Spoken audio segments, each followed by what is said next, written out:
My sister didn't want me at her wedding because I'm a rancher. She said my boots didn't match her aesthetic and her sophisticated guests. I stayed silent and didn't argue. The next day, while everyone gathered at the luxurious venue she'd chosen, the sound of a helicopter cut through the wedding music. I landed on the private helipad and walked straight toward the crowd. The laughter stopped when I looked at the venue manager and said 4 simple words. "The party's over. Hi, I'm Rebecca Martinez. I'm 34, an agricultural engineer and cattle rancher who owns one of the largest sustainable beef operations in Texas. What my family doesn't know is that my dirty boots have walked me into boardrooms worth more than their entire social circle combined. You'd think after building a $50 million agricultural empire from nothing, my own sister would show me some basic respect. You'd be wrong." The text came on a Tuesday morning while I was reviewing feed efficiency reports in my ranch office. "Rebecca, I've been thinking about the wedding guest list, and honestly, I'm not sure you'd be comfortable with the crowd we're inviting. It's going to be very upscale, lots of business people and socialites. Maybe it's better if you skip this one." I read it 3 times before the meaning sank in. My sister Emma was uninviting me from her wedding because she was embarrassed by what I do for a living. I set my phone down and looked out at my land. 12,000 acres of prime Texas real estate stretching to the horizon. Cattle graze peacefully in fields I'd cultivated using cutting-edge sustainable agriculture techniques. Solar panels glinted on barn roofs. Wind turbines spun lazily in the distance. This wasn't some rundown family farm. This was a technological marvel that supplied premium organic beef to high-end restaurants across the country. But to Emma, I was just the sister who played in dirt for a living. The irony was brutal. Emma worked as a marketing coordinator for a mid-level cosmetics company making maybe $60,000 a year. Her fiancé Derek sold insurance and drove a leased BMW he could barely afford. Together they were spending more on this wedding than they'd make in 2 years combined. Meanwhile, I was quietly sitting on assets worth more than most small corporations. But Emma had always been the sophisticated one in the family. She lived in a trendy Austin apartment, wore designer clothes, and surrounded herself with people who measured success by zip codes and brand names rather than actual achievement. Growing up, our parents had made it clear that Emma was the star. She was pretty, social, and pursued what they considered respectable careers, first marketing, then event planning, now back to marketing. I was the weird one who studied agricultural engineering, who preferred soil composition charts to shopping, who saw beauty in perfectly managed grazing rotations. When I bought my first 100 acres at 26, Dad had actually laughed. "Rebecca's going through her farm girl phase," he'd told relatives. She'd figure out real life eventually. 8 years later, MY Phase had grown into an operation that employed 47 people and generated annual revenues that would make Emma's corporate friends weep with envy. But I'd never flaunted it. Never corrected their assumptions.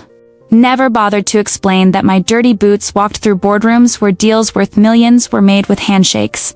Maybe that was my mistake. Emma's follow-up text arrived an hour later. "I hope you understand. Derek's family is very traditional, and his groomsmen are all from country club backgrounds. I just want everything to be perfect. Perfect. Without her own sister present because I might embarrass her."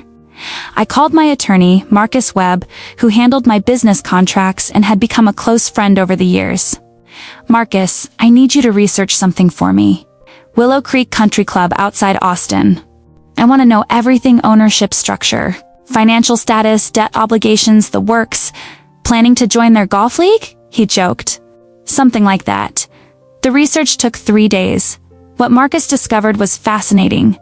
Willow Creek Country Club was owned by Prestige Venues LLC, which was facing serious financial difficulties. They'd over-leveraged during expansion, and several major events had been canceled due to the economy. They were actively seeking investors or outright buyers. It's more interesting. Emma's wedding was their biggest booking of the season.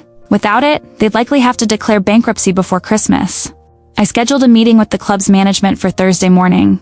The drive to Willow Creek took 2 hours through scenic hill country. I wore what I always wore for business meetings: dark jeans, boots, and a crisp button-down shirt. Simple, professional, and comfortable. The country club was impressive, a sprawling complex with manicured gardens, a championship golf course, and an elegant ballroom that probably costs more to maintain each month than most people's salaries. I met with Jonathan Pierce, the general manager, and Sarah Chun, the events coordinator. They were expecting someone interested in hosting a corporate retreat, not a potential buyer. Ms. Martinez, thank you for coming. Marcus mentioned you might be interested in our facilities for a business event? Actually, I'm interested in purchasing the venue. The silence was immediate and total. Pierce recovered first. I'm sorry, did you say purchasing? The entire operation. Willow Creek Country Club, the golf course, the event facilities, everything. Sarah looked confused. Are you representing a hospitality group? I'm representing myself. I pulled out the financial portfolio. Marcus had prepared a conservative overview of my assets and business operations. As they read through it, their expressions shifted from confusion to amazement to something approaching reverence. This is ... quite impressive, Pierce managed. But may I ask what a cattle rancher wants with a country club? Diversification. My agricultural business generates substantial cash flow, and I've been looking for investment opportunities in the hospitality sector. It wasn't entirely true, but it wasn't entirely false either.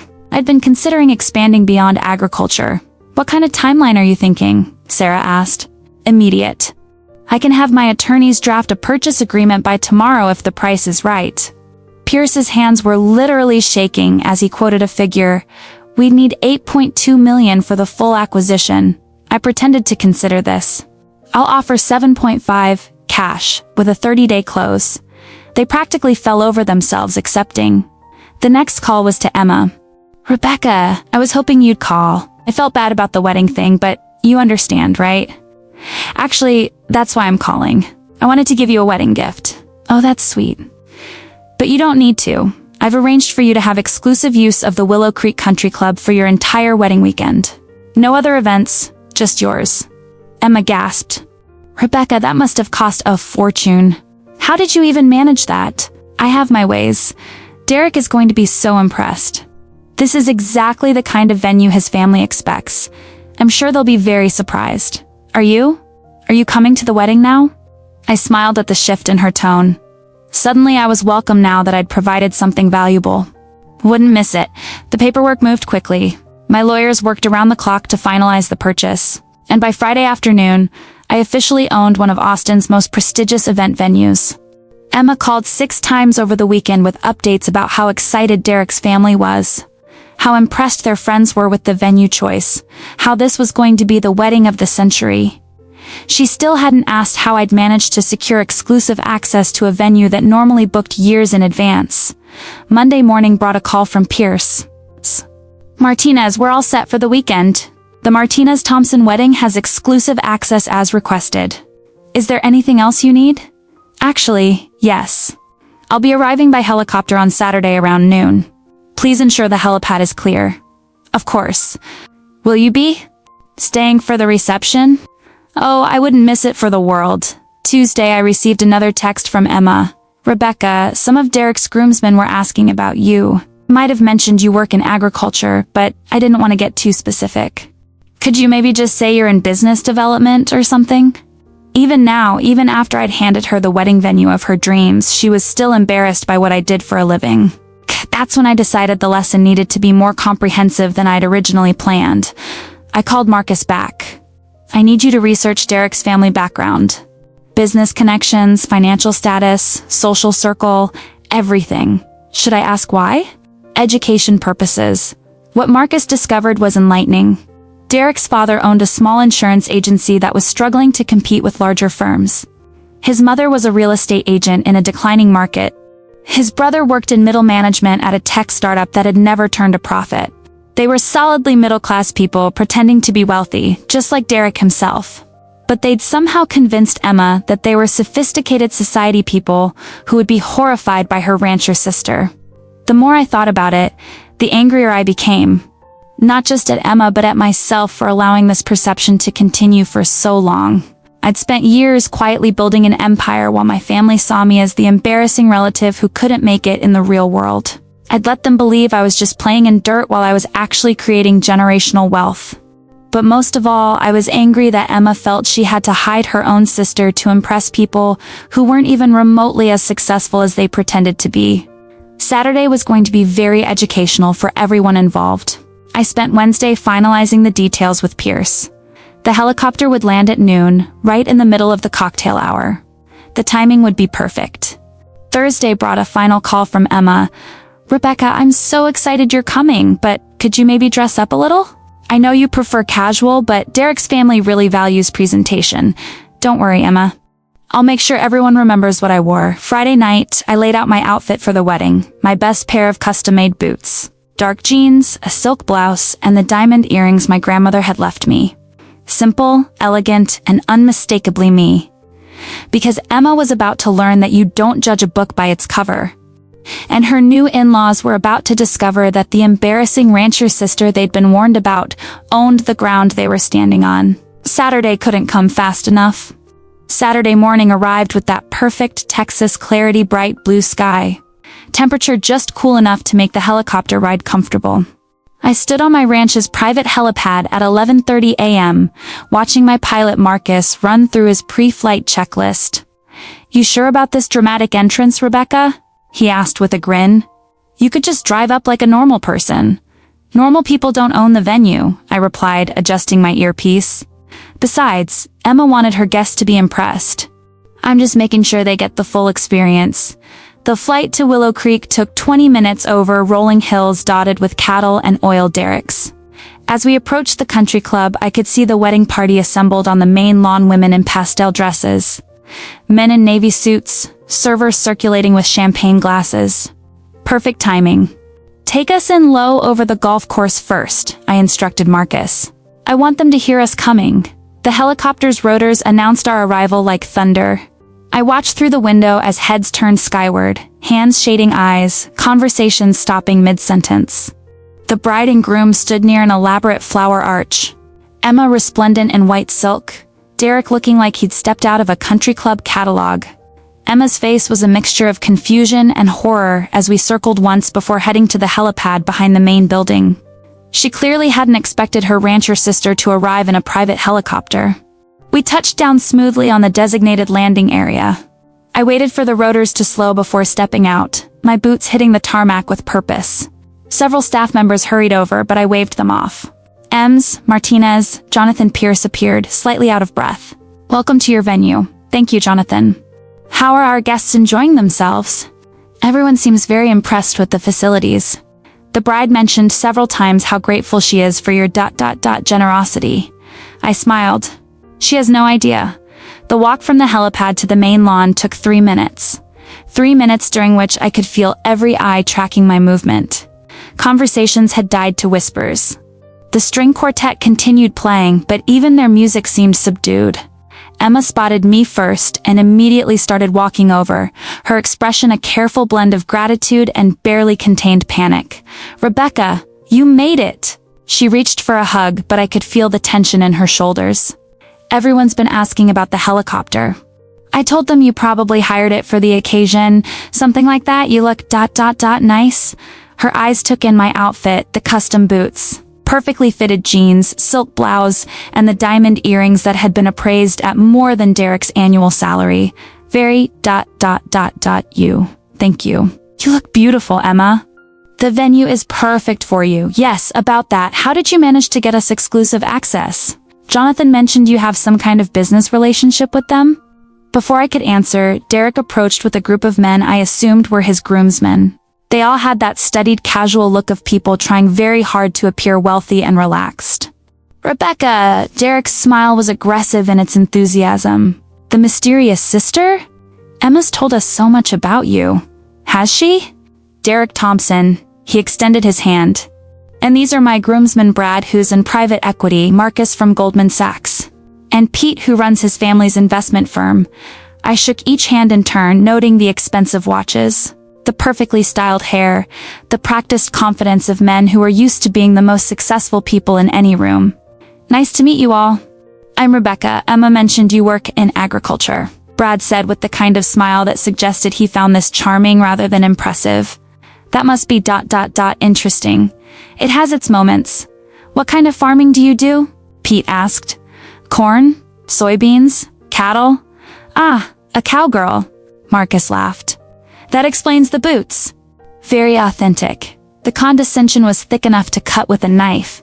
These men, who managed other people's money and lived in glass towers, were treating me like a quaint curiosity. A real live rancher. How amusing. Rebecca, Derek said, I have to ask, how did you manage to score us this venue? Willow Creek is impossible to book, especially on short notice. I called in a favor. Must have been some favor. My father's been trying to get into this club for years. Emma stepped closer. Rebecca knows people in the agricultural sector. They probably do business with the club's suppliers or something. The explanations seemed to satisfy them. Of course the rancher sister would know the vendor network. How else could someone like her gain access to their world? Well, however you managed it, we're grateful, Derek said. This place screams class. My parents are going to be so impressed. Speaking of which, Emma said, I should introduce you to Derek's family. They're very excited to meet you. She led me toward a group gathered near the main building, Derek's parents and assorted relatives. All dressed to impress and radiating the kind of nervous energy that came from trying very hard to belong somewhere. Derek's father, Robert Thompson, was a tall man with silver hair and the handshake of someone who'd spent years in sales. His mother, Patricia, was elegant in that particular way of women who'd married well and never let anyone forget it. Mom, Dad, this is Emma's sister, Rebecca, the one I told you about, Rebecca. Patricia clasped my hands with theatrical warmth. We've heard so much about you. Emma says you're in the agriculture business. That's right. How fascinating, Robert said. What kind of farming? Cattle ranching? Sustainable beef production? Oh my. Patricia's smile tightened slightly. That must be challenging work. It has its rewards. I imagine the lifestyle is quite different from what we're used to, Robert said. All that time outdoors, working with your hands. There it was, the polite dismissal wrapped in conversational interest. These people had spent the morning preparing to meet Derek's new sister-in-law. And Emma had clearly briefed them to expect someone they'd need to be gracious toward despite her humble profession. Different from what exactly? I asked. Oh, Patricia gestured vaguely. The corporate world, professional environments. Derek's friends are all in finance and business development. How nice for them, single quotes. Derek's brother Kevin joined the conversation. Rebecca, Dad was just telling me about your cattle operation. How many heads you run? Currently about 8,000. The number hung in the air for a moment. Even people unfamiliar with ranching understood that 8,000 head of cattle represented significant capital. 8,000? Robert's eyebrows climbed. That's quite substantial. It's taken years to build up the herd. The land requirements alone must be enormous, Kevin said. 12,000 acres. More silence. Even with Texas land prices, 12,000 acres represented serious money. 12,000 acres, Patricia repeated slowly. That's a lot of land. It's adequate for our needs, Emma, who had been listening with growing unease, stepped in quickly. Rebecca's always been good with animals. Even as kids, she preferred horses to people. The comment was meant to redirect the conversation back to safer territory sister with her animal. Obsession rather than successful businesswoman with substantial assets. But Derek's groomsmen had overheard the numbers, and their attitude was shifting perceptibly. 8,000 head, Brad murmured to Marcus. Even at conservative estimates, that's what, 4 million in livestock? More if it's premium beef, Marcus replied. Plus the land value, ... Rebecca. Pete stepped forward. What kind of operation are we talking about? Is this a family ranch? I built it myself. You built a 12,000-acre cattle operation yourself? Started with 100 acres 8 years ago. Grew from there. The dynamics in the group were changing rapidly. The condescending smiles were fading, replaced by the sharp attention that successful people paid when they encountered unexpected wealth. What's your annual revenue, if you don't mind me asking? Brad's tone had shifted from amused to respectful. I do mind, I said pleasantly. But it's substantial. Emma was looking increasingly uncomfortable. This wasn't the conversation she'd wanted her sophisticated in-laws to have with her embarrassing rancher sister. Rebecca, she said quickly, would you like to see the rest of the venue? The ballroom is absolutely gorgeous. Actually, I'd like to speak with Jonathan Pierce first. Excuse me. I walked away from the group, leaving them to process what they'd just learned. Behind me, I could hear the urgent whispers beginning. Pierce was easy to find. He was hovering near the main entrance, clearly nervous about having the new owner present during such a high-profile event. Jonathan, how are things running? Perfectly, Ms. Martinez. The catering is on schedule. The music is lovely, and the guests seem very pleased with the facilities. Good. I'd like to make a brief announcement before dinner. His face went pale. An announcement? Nothing dramatic. I just want to welcome everyone properly. Of course. When would you like to do this? Right before the first course. Could you arrange for the microphone? Certainly. As I walked back toward the reception, I noticed that Derek's groomsmen had surrounded Emma and Derek. From their body language, they were asking urgent questions. Emma's responses were increasingly animated, her hands gesturing as she tried to explain something. I decided to join them. Sorry about that, I said as I rejoined the group. Business calls. Rebecca, Derek said carefully, my friends were just asking about your operation. They're curious about the scope. What specifically would you like to know? Well, Brad said, you mentioned 8,000 head and 12,000 acres. That suggests a pretty sophisticated business model. We use rotational grazing, solar-powered water systems, and genetic optimization for feed efficiency. We're completely sustainable and produce some of the highest quality organic beef in the country. Organic beef, Marcus repeated. What kind of price premium does that command? Substantial. Who are your buyers? Pete asked. High-end restaurants, specialty retailers. Direct-to-consumer online sales. Revenue multiples on organic beef can be significant, Brad mused. Especially with direct sales. Emma was looking more panicked by the minute. Rebecca, maybe we should 8,000 head of organic cattle, Kevin interrupted, with direct sales to premium markets. Rebecca, what kind of numbers are we talking about here? I smiled. The kind that bought this venue. The silence was immediate and complete. Bought this venue? Derek's voice cracked slightly. I purchased Willow Creek Country Club yesterday. You're all my guests this evening. Patricia actually took a step backward. You bought the country club? The entire operation. Club, golf course, event facilities, everything. Robert's face had gone through several color changes. On this place? As of yesterday afternoon, yes. Emma's voice was barely a whisper. Rebecca, what are you talking about? I'm talking about the fact that when you uninvited me from your wedding because my boots didn't match your aesthetic. You uninvited the person who then bought your dream venue to ensure you could have the perfect day. The words hit the group like a physical blow. Derek actually staggered. You uninvited her? Patricia's voice was sharp with horror. It wasn't like that, Emma said desperately. I just thought, you thought I would embarrass you in front of your sophisticated friends, I said calmly.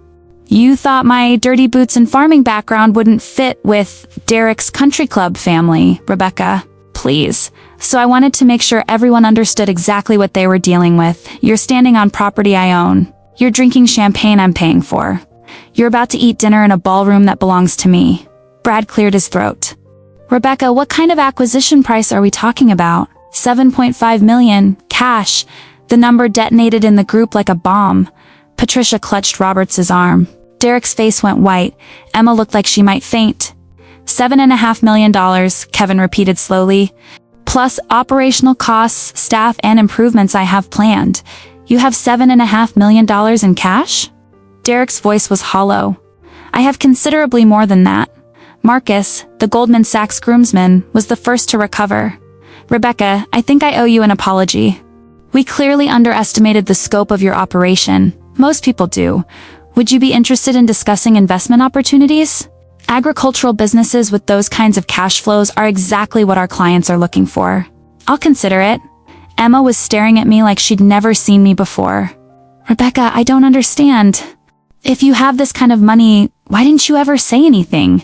Because you never asked. You assume that because I work with cattle, I must be poor. You assume that because I wear boots, I must be unsophisticated. You assume that because I chose a different path than you, it must be a lesser path. But the way you live, the way you dress, I dress for my work. I live simply because I prefer it. But I also own property worth more than everyone at this wedding will make in their combined lifetimes.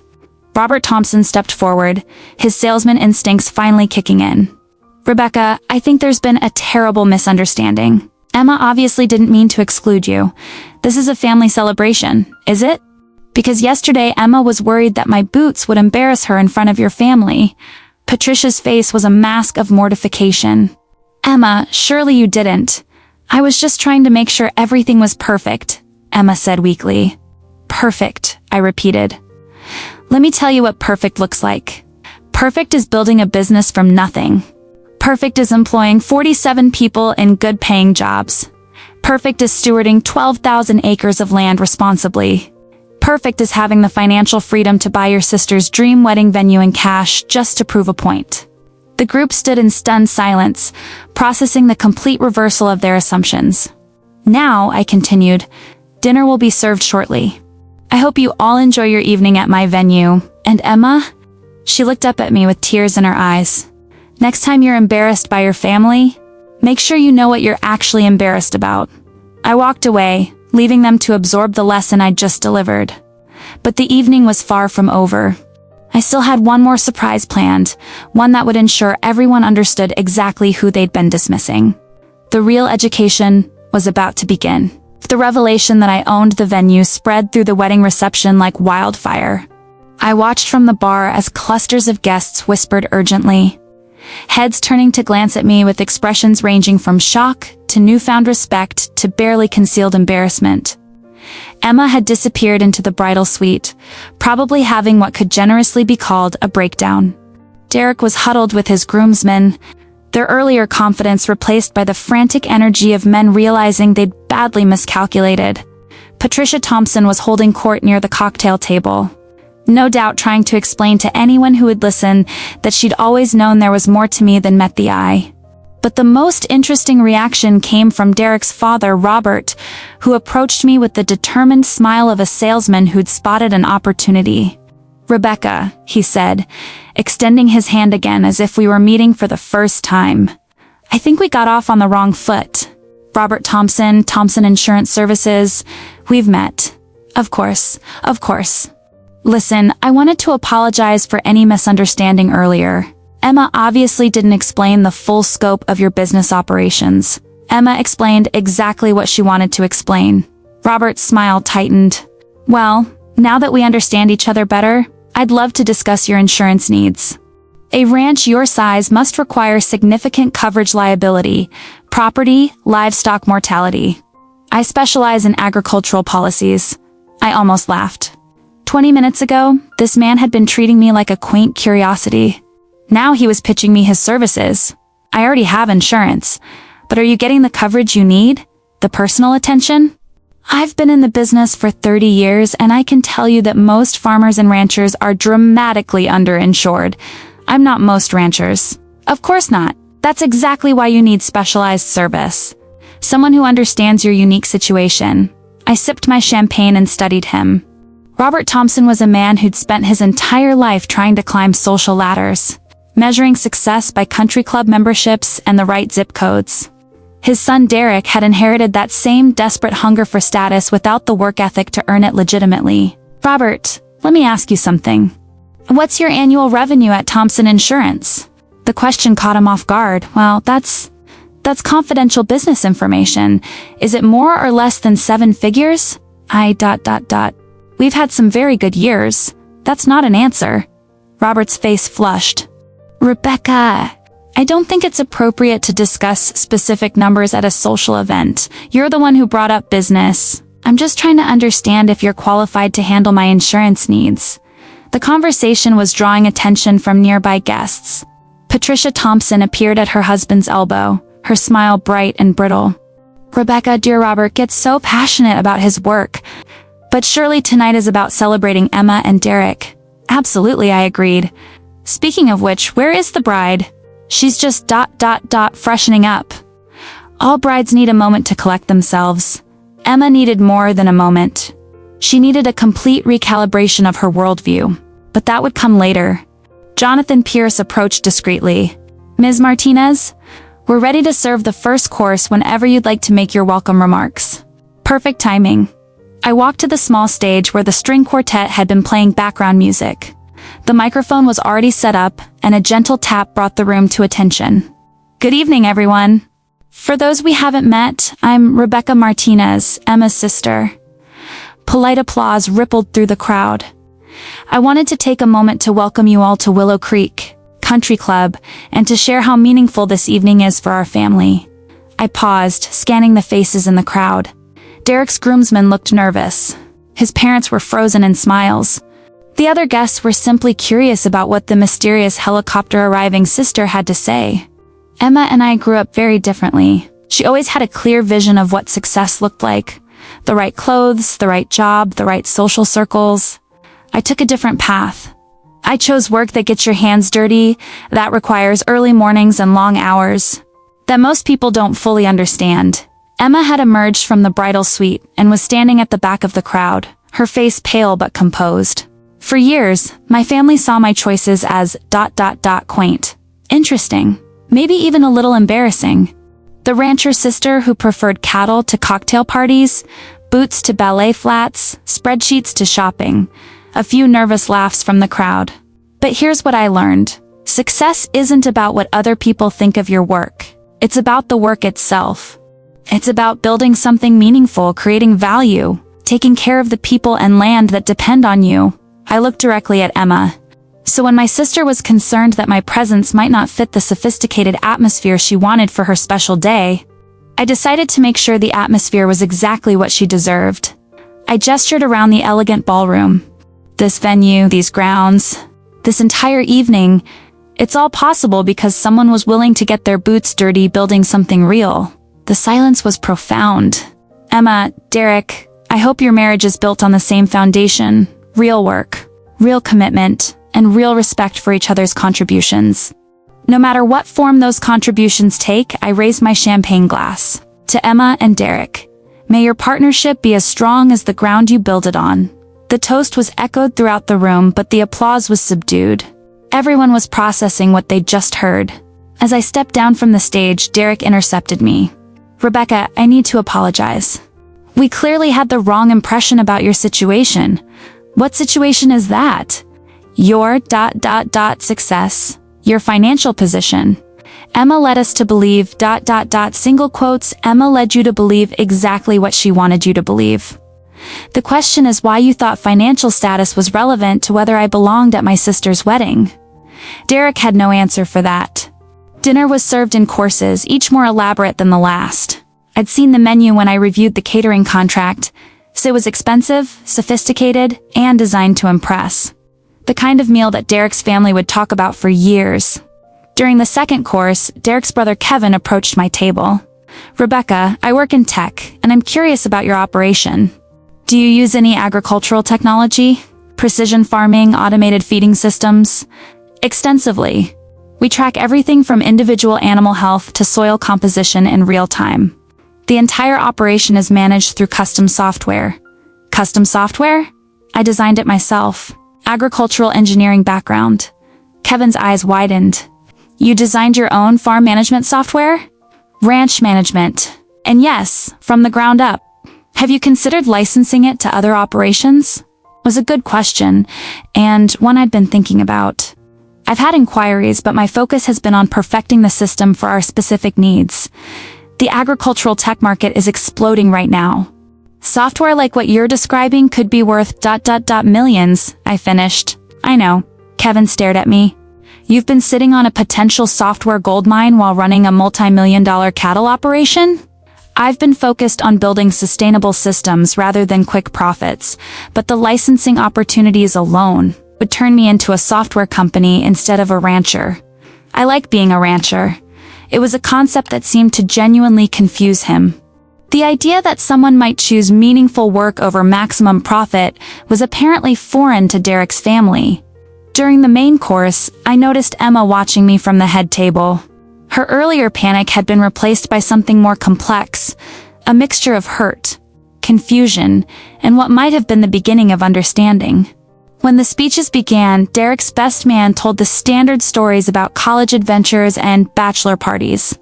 Emma's maid of honor talked about their friendship and shared dreams. Both were sweet, predictable, and safe. Then Derek stood to speak. I want to thank everyone for being here tonight to celebrate with Emma and me. This venue is absolutely perfect, and we're grateful to everyone who made this possible. His eyes found mine across the room. I also want to acknowledge that family comes in many forms, and success can't always be measured by conventional standards. Tonight has taught me that assumptions can be dangerous, and that real worth isn't always visible on the surface. It was as close to an apology as he was capable of making in front of a crowd. I nodded acknowledgement. Emma's speech was more personal. Growing up, I always thought my sister Rebecca was the lucky one, she began, her voice slightly shaky. She always seemed so sure of herself, so confident in her choices. While I was worried about fitting in and making the right impression, she was building something real. Her eyes were bright with unshed tears. I thought I was protecting her tonight by not putting her in an uncomfortable social situation. But I realized now that I was really protecting myself from having to explain why my successful, accomplished sister might not fit my narrow definition of success. She looked directly at me. Rebecca, I'm sorry. Not just for the wedding invitation, but for years of not seeing you clearly. For measuring your worth by my standards instead of recognizing your achievements on their own terms. The apology was public, sincere, and more than I'd expected. I raised my glass to her, and she smiled through her tears. But as the evening continued, I realized that the real education was just beginning. During the dancing, Derek's groomsmen made a point of seeking me out. Each conversation followed the same pattern: awkward apology, transition to business networking, and thinly veiled attempts to assess my investment potential. Brad, the private equity specialist, was the most direct. Rebecca, I've been thinking about our earlier conversation. Agricultural operations with your kind of revenue and asset base are extremely attractive to institutional investors.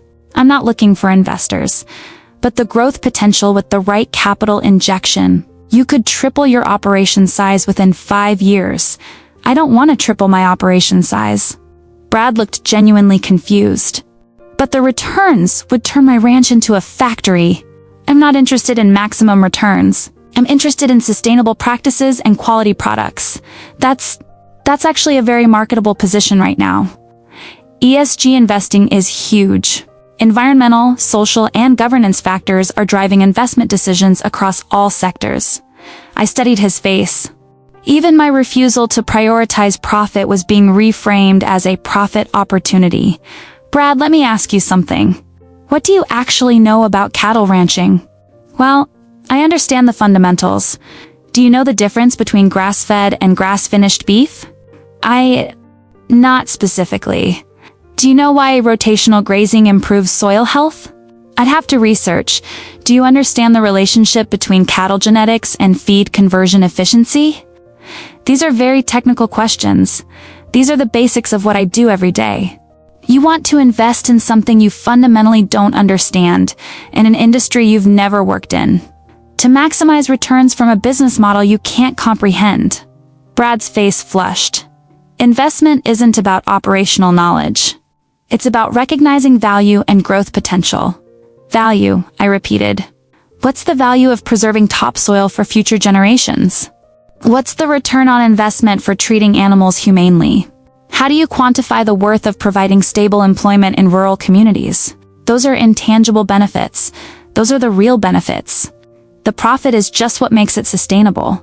The conversation was being overheard by several other guests, including some of Derek's family members. I could see them processing a completely different way of thinking about business and success. Marcus, the Goldman Sachs groomsman, tried a different approach. Rebecca, even if you're not interested in expansion capital, you should consider wealth management services. Assets of your size require sophisticated financial planning. I have financial planners, but do they understand alternative investments? Tax optimization strategies for high net worth individuals? Estate planning for agricultural assets? They understand my needs. Which firm are you working with? I smiled. I handle most of it myself. Marcus nearly choked on his champagne. You manage your own portfolio? Financial engineering degree, remember? Plus 8 years of running a complex business operation.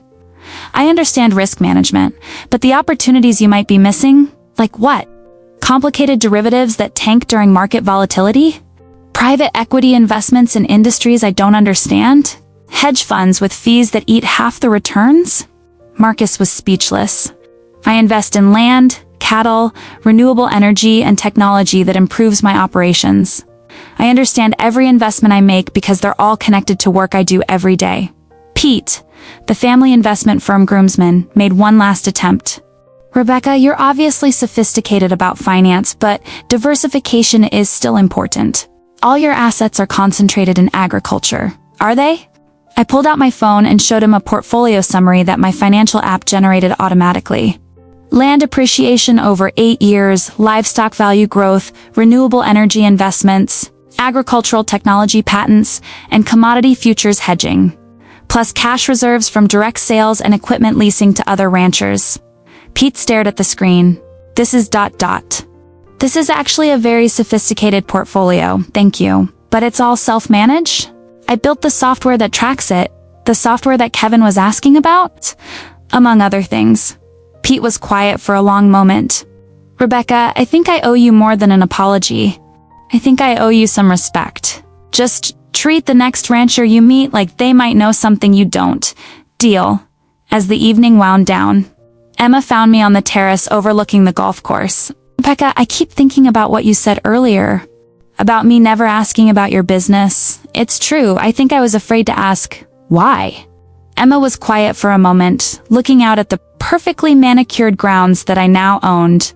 Because if you were really successful, it would mean I'd been wrong about everything. About what success looks like, about what's important, about who deserves respect.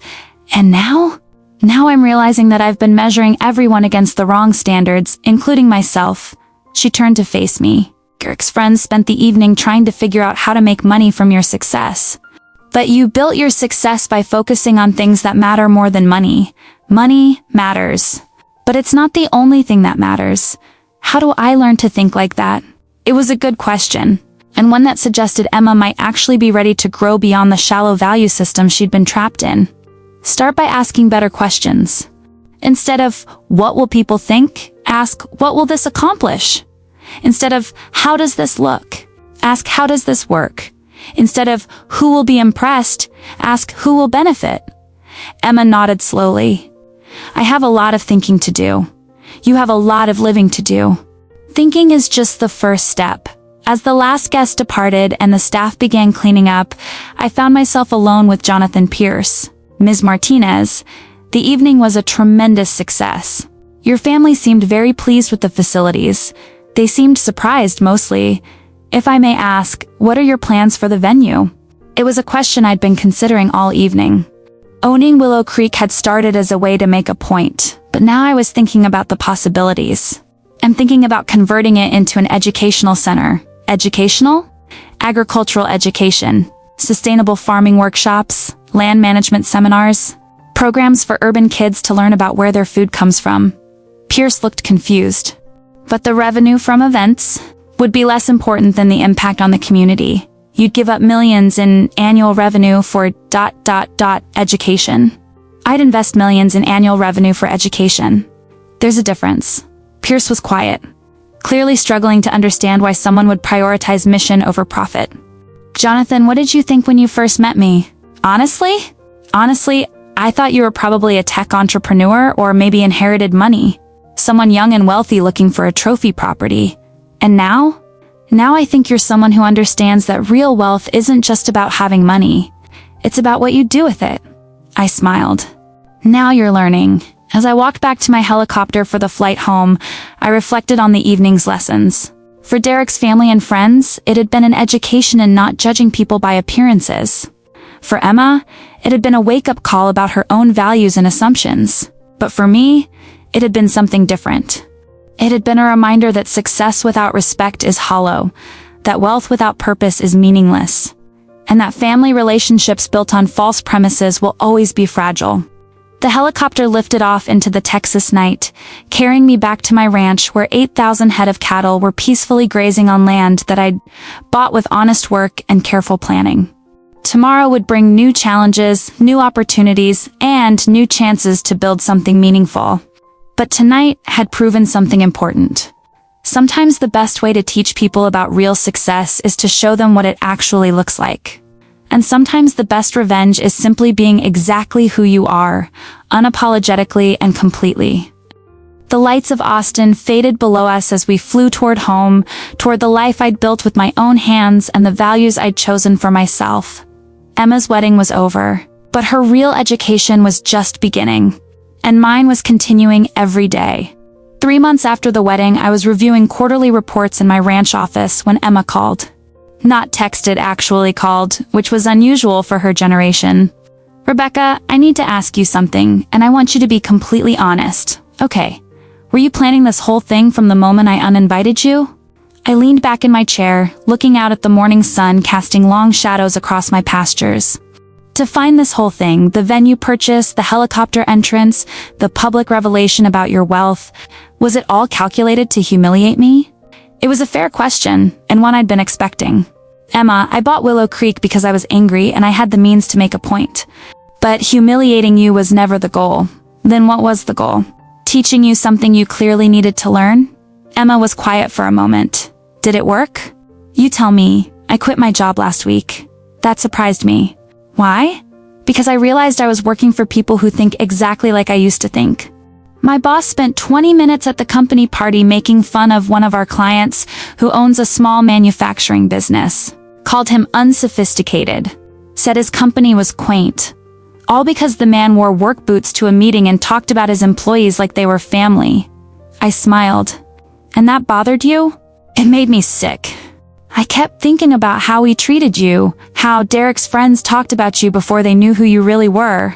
I realized I didn't want to be that person anymore. What are you going to do now?" "That's actually why I'm calling. I want to learn about your business." I set down my pen. "Come again?" "I want to understand what you do. Really understand it. Not the financial side, I've seen those numbers.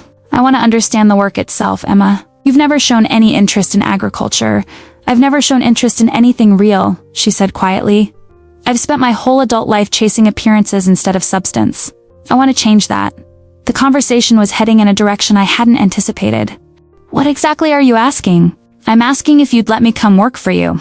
Learn the business from the ground up. Start at the bottom and earn my way up." I was genuinely speechless for a moment. "Emma, ranch work is hard. Physical labor, early mornings, long hours, and all weather. It's not something you can try for a few weeks and then decide it's not for you. I know. That's why I'm asking for a real job, not a favor. Pay me what you'd pay any entry-level worker. Make me prove I can handle it. You have no experience, then I'll learn." "Rebecca, I've spent 3 months thinking about what you said at the wedding. About building something real. About work that matters. I want to try." I looked out at my operation, the cattle peacefully grazing, the solar panels gleaming on the barn roofs, the wind turbines turning lazily in the distance. It was beautiful, functional, and entirely my own creation. But it was also lonely sometimes. "Let me think about it, that's all I can ask." After Emma hung up, I spent the rest of the day considering her request. On one hand, she had no relevant experience, and had spent years dismissing everything I'd built. On the other hand, her apology at the wedding had seemed genuine, and her willingness to start at the bottom suggested real commitment to change. That evening, I called my ranch foreman, Carlos Mendez, who'd been with me since the early days. "Carlos, hypothetically, if I wanted to hire someone with no experience but genuine motivation, what would you recommend?" "Depends on the person. Some people are natural learners, some aren't." "Why, are you thinking of expanding the crew?" "Maybe."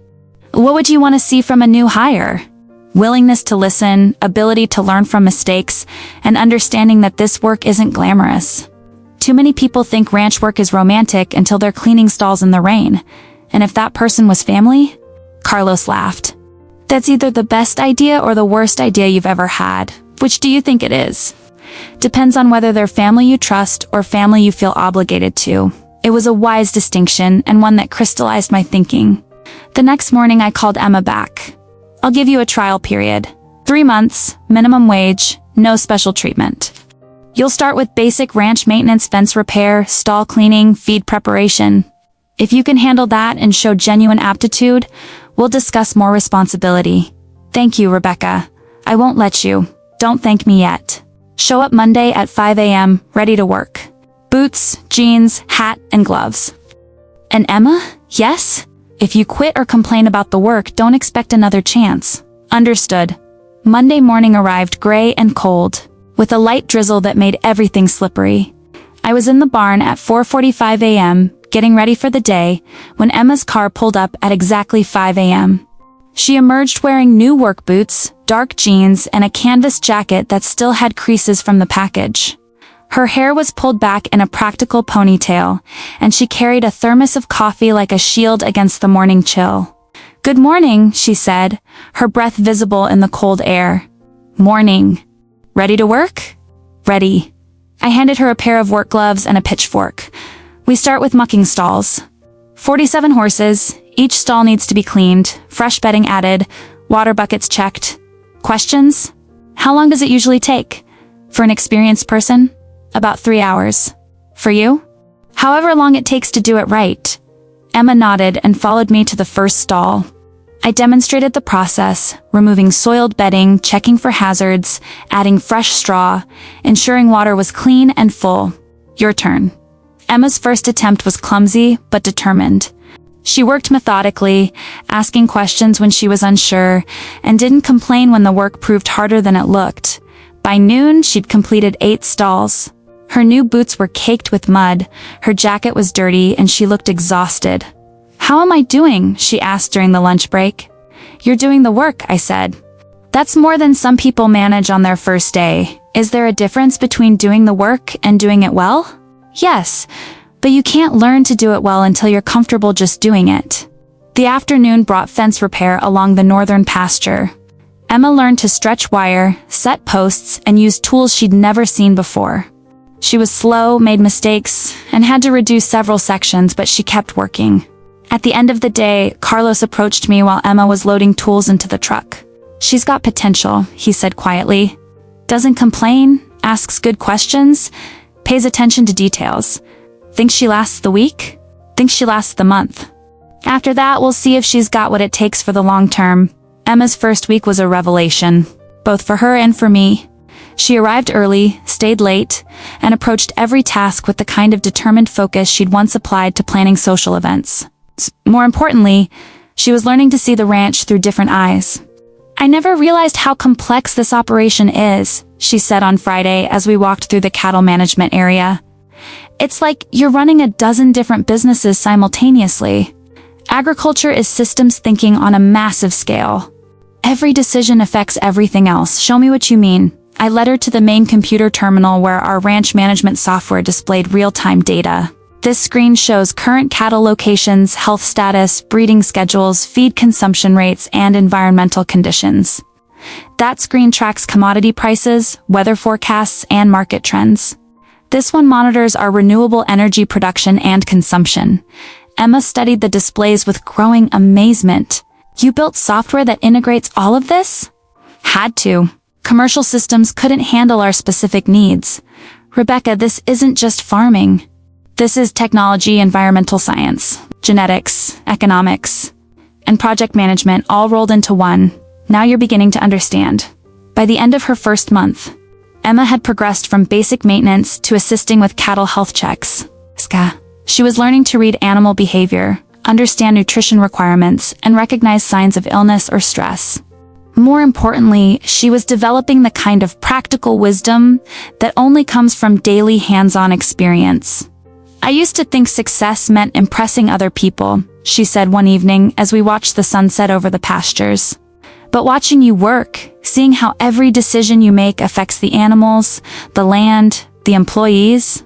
Success is about being responsible for something bigger than yourself. It's also about enjoying the work itself. If you don't love what you're doing, all the external success in the world won't make you happy. Do you love this?" I looked around at the operation I'd built from nothing, the healthy cattle, the sustainable systems, the team of people who depended on me for their livelihoods. Every day. 2 months into Emma's trial period, Derek called me. His tone was strained and I could hear stress in his voice. "Rebecca, I need to ask a favor." "What kind of favor?" "Financial advice. Our situation has gotten ... complicated." I wasn't surprised. Derek's lifestyle had always been built on borrowed money and projected income rather than actual wealth. What's the problem? The insurance agency is struggling. Dad's been losing clients to larger firms, and we've had some significant claims that hit our reserves hard. Plus, the wedding expenses were more than we planned. How much more? About $30,000 more than we budgeted. I did quick math in my head. Their total wedding had probably cost around $80,000 money they clearly didn't have. Derek, why are you calling me instead of a financial planner? Because Emma said you handle your own finances, and frankly, most financial planners want clients with investable assets we don't have. What exactly are you asking? I'm asking how someone builds real wealth instead of just the appearance of wealth. It was a surprisingly honest question from someone who'd spent months judging me for my unconventional approach to success. Derek, real wealth comes from spending less than you earn, investing in things you understand, and building systems that generate income whether you're working or not. That's it? That's the foundation. Everything else is just details. But Emma said your operation generates millions in revenue. There has to be more to it than simple budgeting. There is. But the millions came from applying those basic principles consistently over 8 years while building something that creates genuine value. I don't understand. Derek, what value does your insurance agency create for your clients? We provide protection against financial risk. Good. That's real value. The question is whether you're delivering that value more effectively than your competitors. Honestly, probably not. We're smaller, less efficient, and our technology is outdated. Then that's where you start. Figure out how to deliver better service at competitive prices. Invest in systems that make you more efficient. Focus on clients who value personal relationships over rock-bottom pricing. That sounds like a lot of work. Building anything worthwhile is a lot of work. The question is whether you're willing to do work that creates lasting value or just work that pays immediate bills. Derek was quiet for a moment. Emma's really changed since she started working for you. How so? She talks about work differently. Like it's something meaningful instead of something you do to afford the things you really want. What do you think about that? Honestly, it's making me question a lot of my own assumptions. 3 months after Emma started working for me, I called a meeting with her and Carlos to discuss her performance. Emma, you've completed your trial period. Carlos and I have been evaluating your progress. She sat straight in her chair, clearly nervous about the assessment. Carlos spoke first. In 20 years of ranch work, I've seen a lot of people try to learn this business. Most quit within 2 weeks. Of those who stay, maybe half develop real competence. Emma waited. You've not only developed competence, you've shown genuine aptitude. More importantly, you understand that this work is about stewardship, not just profit. Emma's face lit up with relief and pride. Thank you, Carlos. That means more than you know. I leaned forward. Emma, I'm prepared to offer you a permanent position with a real salary and benefits. But I want to be clear about what that means. I'm listening. It means you're committing to this work long term. It means continuing to learn and take on greater responsibility. It means understanding that you're not just my sister who happens to work here. You're a professional whose performance affects everyone on this team. I understand. Do you? Because there's something else I want to discuss. I pulled out a business plan I'd been working on for months. I've been thinking about expanding the operation. Not bigger, better. Specifically, I want to develop an agricultural education center that teaches sustainable farming practices to the next generation. Emma's eyes widened with interest. The education center would include demonstration plots, workshops for urban students, training programs for beginning farmers, and research partnerships with universities. It would be a significant investment with no immediate financial return, but the long-term impact could be enormous, Emma said. Exactly.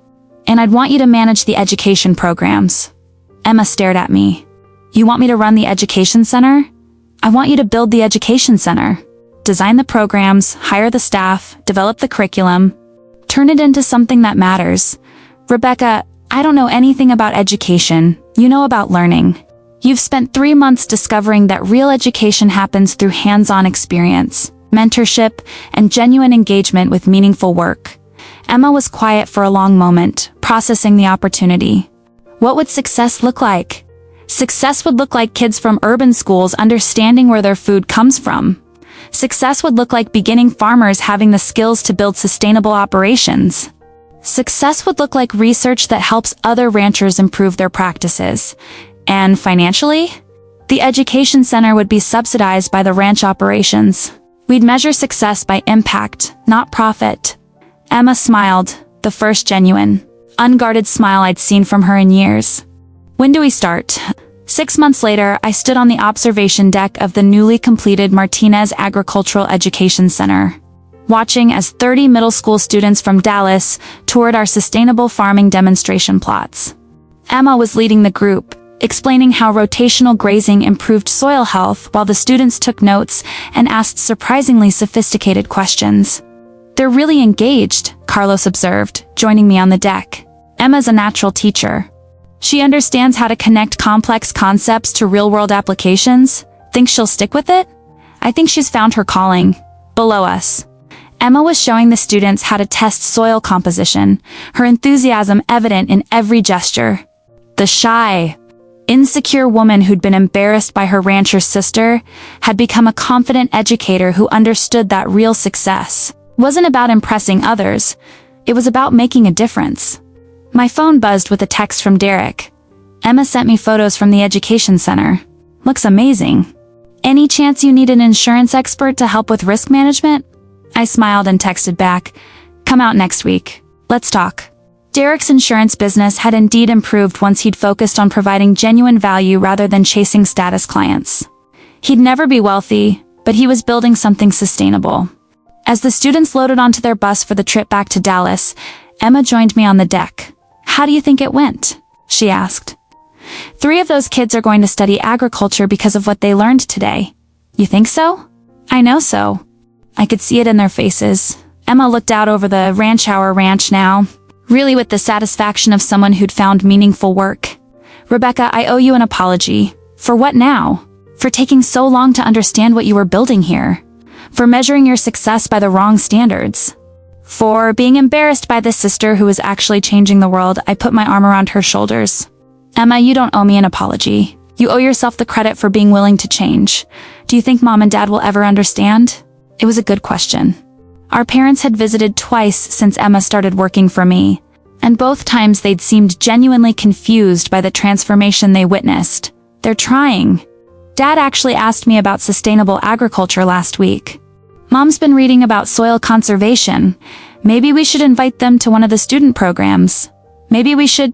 As the sun set over the Texas hills, painting the sky in shades of orange and gold, I reflected on the journey that had brought us to this moment. A year ago, Emma had been embarrassed by her rancher sister. Now she was building educational programs that would impact thousands of students. The transformation hadn't happened overnight. It had required honest self-reflection, hard work, and the willingness to value substance over appearance. But most importantly, it had required Emma to stop measuring success by other people's standards and start building something meaningful according to her own values. "Emma," I said as we walked back toward the main house, "what would you tell someone who's where you were a year ago? Someone who's focused on appearances instead of substance?" Emma thought for a moment. "I'd tell them that the most successful person in the room might be wearing work boots instead of designer shoes. And that real respect comes from what you build, not what you buy." Good advice. I learned from the best. As we reached the house, Emma's phone rang. It was a call from a high school agricultural teacher in Houston, asking about bringing her students for a workshop. Emma's face lit up as she answered, already planning how to make the experience meaningful for the next group of young people who would discover that success wasn't about fitting into someone else's definition of sophistication. It was about building something real with your own hands and your own values. The lesson that had begun with the helicopter landing at a country club wedding had grown into something much larger. An education center that would teach thousands of students that real success comes from meaningful work, sustainable practices, and the courage to value substance over style. And Emma, who had once been embarrassed by her sister's dirty boots, was now the one teaching others that the most important work often happens far from boardrooms and cocktail parties, in the soil, with the animals, and in the hearts of young people learning to see the world through new eyes. Sometimes the best revenge isn't revenge at all. Sometimes it's just living so authentically and successfully that others can't help but learn from your example. And sometimes, if you're very lucky, the people who need the lesson most are the ones you love.